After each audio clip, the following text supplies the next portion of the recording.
Bonjour et bienvenue dans cette vidéo unboxing de la société Iker, distributeur sûreté depuis 2008.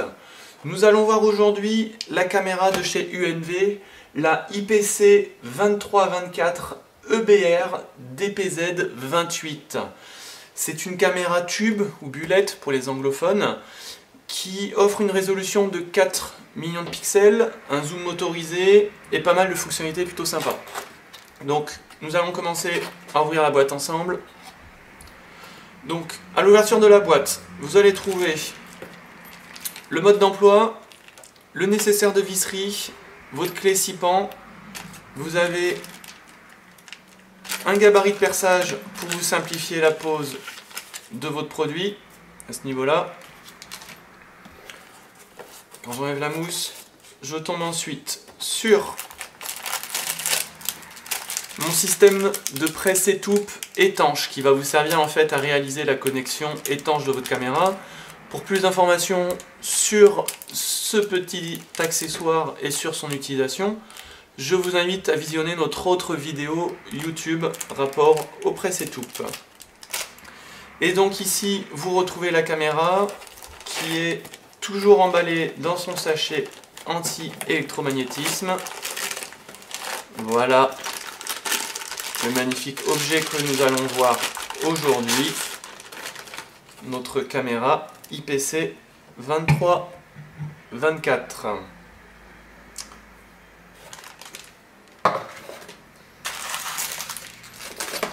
Donc, comme on l'a vu, on est sur une caméra tube bullette que vous voyez ici. On a un support directement intégré à la caméra avec un passage de câble interne. Ça veut dire que le câble n'est pas visible de l'extérieur. C'est un gage de sécurité supplémentaire. Ça veut dire qu'une fois que votre caméra est fixée à votre mur, vous n'avez aucun câble visible apparent qui puisse être coupé ou détérioré dans le cas d'un vandalisme. Sur cette caméra, on retrouve donc sur la face avant l'objectif qui se situe ici, qui est un objectif 2.8-12 varifocal motorisé autofocus. Qu'est-ce que ça veut dire? Concrètement, vous allez pouvoir régler votre ouverture de champ à distance, directement depuis l'interface web, depuis l'interface de l'enregistreur. Et la netteté pourra également se régler manuellement à distance, mais surtout elle pourra se faire automatiquement. C'est ce qu'on va appeler un autofocus. Concrètement, ça vous permettra d'être certain que votre netteté est parfaite lors de l'installation. Ça vous permettra également de pouvoir refaire une netteté a posteriori, peut-être dans 3 ans, 4 ans, sans avoir besoin d'une nacelle pour accéder au système de réglage. On voit sur les deux côtés de la caméra deux petits rectangles. Ce sont là les LED OSRAM qu'on va avoir. Donc cette caméra équipée de LED OSRAM qui vont lui permettre de filmer à minima jusqu'à 30 mètres de distance, voire 50 mètres dans certaines applications. C'est des LED qui vont être intéressantes pour 3 raisons. La première, c'est qu'elles vont éclairer plus fort. La deuxième, c'est qu'elles vont éclairer plus longtemps. On va avoir une durée de vie accrue comparée à des LED standards. La troisième, et qui plus est la plus intéressante, c'est qu'on va avoir une lumière plus diffuse. Vous n'allez pas avoir cet effet de halo blanc qu'on a au milieu avec quelque chose de noir tout autour. On va vraiment avoir un éclairage infrarouge qui va être parfaitement diffus sur toute votre image. Voilà pour la partie avant de la caméra. On retrouve donc une casquette qui est directement intégrée à la caméra. On le voit ici, qui va servir de pare-soleil, éventuellement de pare-pluie également. Sur le dessous de la caméra, vous avez deux petites vis que vous pouvez démonter qui vont vous permettre non pas d'accéder à l'objectif parce qu'on a vu qu'il est motorisé, mais qui vont vous permettre d'accéder au logement de la carte SD parce que cette caméra est capable d'enregistrer sur une carte micro SD d'une capacité maximale de 128 Go. Je viens maintenant à l'arrière de ma caméra. On a ici notre câble principal qui sort jusqu'à ce point ici qui ensuite est dispatché sur pas mal de choses. Dans un premier temps, ce qui va être le plus utile, ça va être le connecteur RJ45 femelle sur lequel on voit un système en fait de rainure qui va nous servir pour le press-et-toup dont on a parlé en début de vidéo. Ce connecteur RJ45 va me permettre de transférer à la fois la vidéo, l'alimentation, cette caméra est PoE, Power over Ethernet, également éventuellement des métadonnées.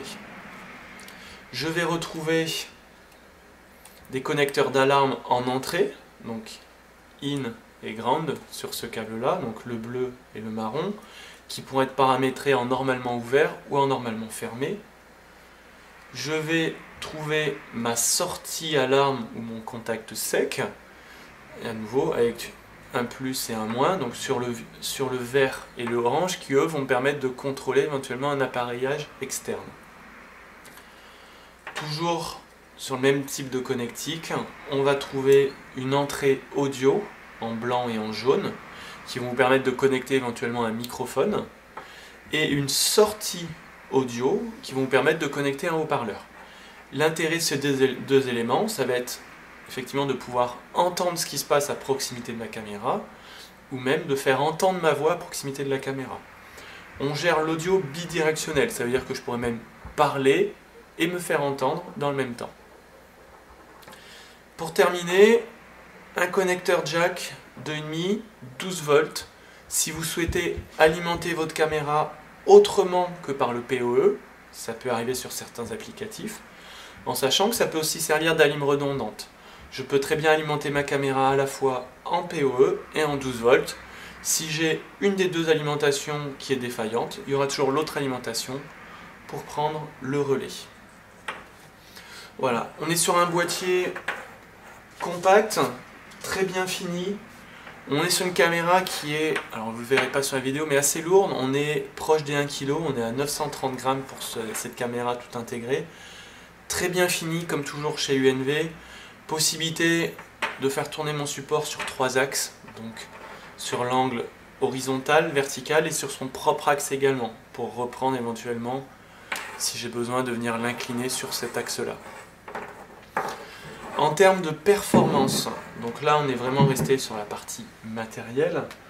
En termes de performance, donc comme je vous l'ai dit, on est sur un capteur 4 millions de pixels, donc quelque chose de très intéressant, au format 16/9, donc 4 millions de pixels, en 20 voire même en 25 images secondes, on sera autour des 2560 par 1440 pixels, donc ça, une très belle résolution. On vous invite à regarder des exports vidéo de cette caméra. On est, donc on l'a vu, sur une lentille autofocus. Point important, on est sur une sensibilité très accrue chez UNV. On est sur l'entrée de gamme UNV, mais qui est le haut de gamme pour pas mal de marques concurrentes. En termes de sensibilité en couleur, toujours, on sera à 0,02 lux. Donc la caméra va être en mesure de voir en couleur dans des zones très sombres. Donc éventuellement la nuit, si j'ai un point d'éclairage aux alentours en urbain par exemple. On a vu l'infrarouge qui est donné à minimum sur 30 mètres avec de la LED Osram. On a du Smart IR sur ces LED là, ça va me permettre en fait d'adapter la puissance de mon infrarouge en fonction de la distance de l'objet. Ça c'est très intéressant, ça va éviter l'effet qu'on a des fois de surbrillance quand on a un individu qui s'approche de la caméra, on va le voir tout blanc, surexposé.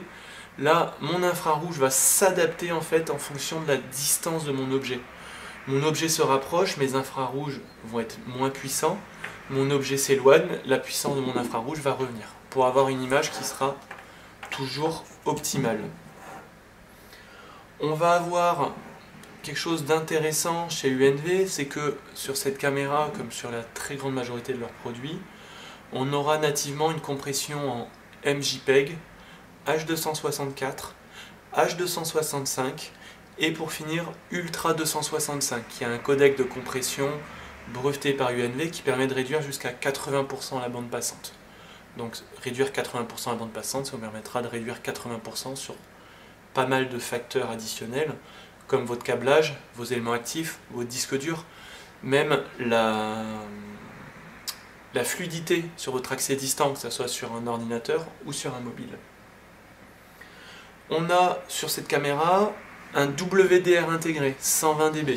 Ça va me permettre de traiter un contre-jour une boutique, une devanture, une vitrine orientée plein sud, difficulté de voir des visages, simplement je me connecte sur la caméra, j'active cette fonction et je vais pouvoir avoir les visages qui vont parfaitement ressortir. Voilà pour les éléments vraiment orientés image. Ce qu'on va avoir d'intéressant dans cette caméra, c'est toute l'analyse, toute l'intelligence UNV qui a été intégrée dans ce boîtier compact. Quand je parle d'intelligence, chez UNV, sur toutes leurs caméras, vous allez avoir la possibilité de faire de la détection d'intrusion de périmètre, de faire du franchissement de ligne avec un sens autorisé ou non, d'avoir une notion de comptage de personnes entrant, sortant, d'avoir une notion de reconnaissance de visage, reconnaissance faciale, qui fera l'objet d'une prochaine vidéo que je vous invite à consulter. Vous avez également la possibilité de détecter un déréglage du focus, quelqu'un qui serait venu, qui aurait déréglé le focus, ou même éventuellement un dérèglement de scène. Ma caméra filme dans ce sens, quelqu'un est venu la tourner dans un autre sens, c'est quelque chose qui pourra être détecté par la caméra. Elle pourra également détecter, grâce à son entrée audio, des variations de son. Par exemple, un son d'un seul coup qui augmente. Elle va pouvoir avoir une identification et pouvoir remonter cet élément dans le journal, et éventuellement au niveau de l'enregistreur. Pour terminer, on est sur une caméra grâce au LED OSRAM qui consomme très peu. On est sur un maxi à 9 watts. On sera plutôt sur une utilisation lambda autour des 5-6 watts. On est sur une caméra qui peut fonctionner sur des plages de température étendues, sur du moins 35, plus 60 degrés. Donc aucun problème pour l'installer en montagne, sur du moins 30, moins 35 degrés. Ou éventuellement sur du site très chaud, que ce soit dans le sud de la France, ou au niveau des tropiques, au niveau de l'Afrique, etc., sur du plus 60 degrés sans aucun problème. Pour terminer sur une note sympathique, on a parlé du connecteur PoE. Sachez que cette caméra, si vous la faites fonctionner avec un switch UNV ou un enregistreur UNV, pourra être alimentée non pas à 100 mètres maximum, mais à 250 mètres. Ça, c'est une fonction qui est native sur 100% des caméras, 100% des switches, 100% des enregistreurs UNV. Donc bien sûr, vous le retrouvez sur cette caméra. J'espère que cette vidéo vous a plu. Si vous souhaitez plus d'informations, n'hésitez pas à visiter notre site internet www.iker-security.com, à nous contacter par email, par téléphone ou bien à commenter cette vidéo. Merci pour votre attention et à très bientôt. Au revoir.